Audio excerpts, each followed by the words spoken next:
These Girl Scouts from Virginia are on an outing. But this is no ordinary camping trip. These girls are going caving. Jessica Fagan is 17 and has been caving since she was a little girl. Her father, Joey, is an experienced caver and the leader of this trip.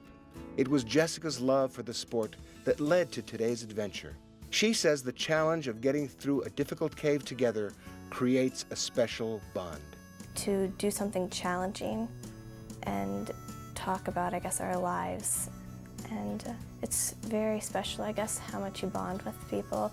There's girls that I've caved with years and years ago that I still keep in touch with.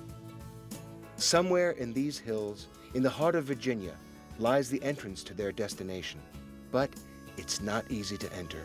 Using ropes to rappel into the cave is the only real option for going underground. Inside, it's very dark, cold and damp. Lights and warm clothes are both necessities for the cavers. After only a few feet, they're at a very tight spot called the chimney. It's a drop of 9 meters.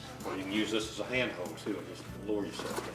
Sometimes the only technique you can use in narrow sections of the cave is to carefully slide and squeeze and slowly ease your way through. It's a lesson in confidence, a lesson that Jessica learned early on when she had to go on her hands and knees over a ledge. Although the potential fall was only just over a meter, it was still a frightening experience. But, she says, in the cave, everyone encourages each other and no one gets too scared. Jessica explains that the main requirement is confidence, not strength. A lot of the caving challenges are not about, how tall or how strong or how big you are, but about how confident you are. You need to be optimistic and be like, I can do this.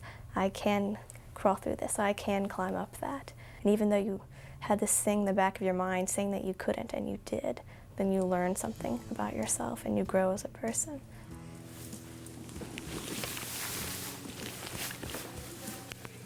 After descending more than 60 meters below the surface, they arrive at a special part of the cave.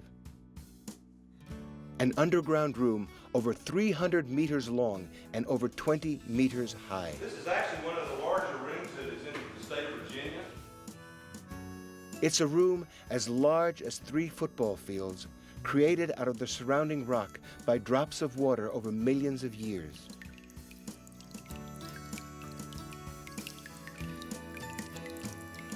It's taken millions and millions of years to form the caves.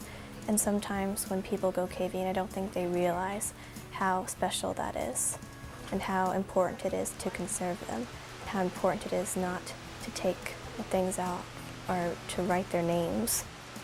Just by listening, the group can tell they're getting closer to something else very special.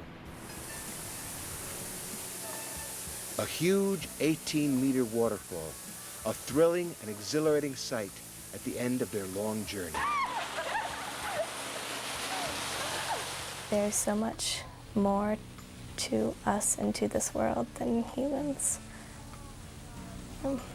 That nature is, I guess, bigger than we are, and we'll be here. Caves will be here, even if we aren't.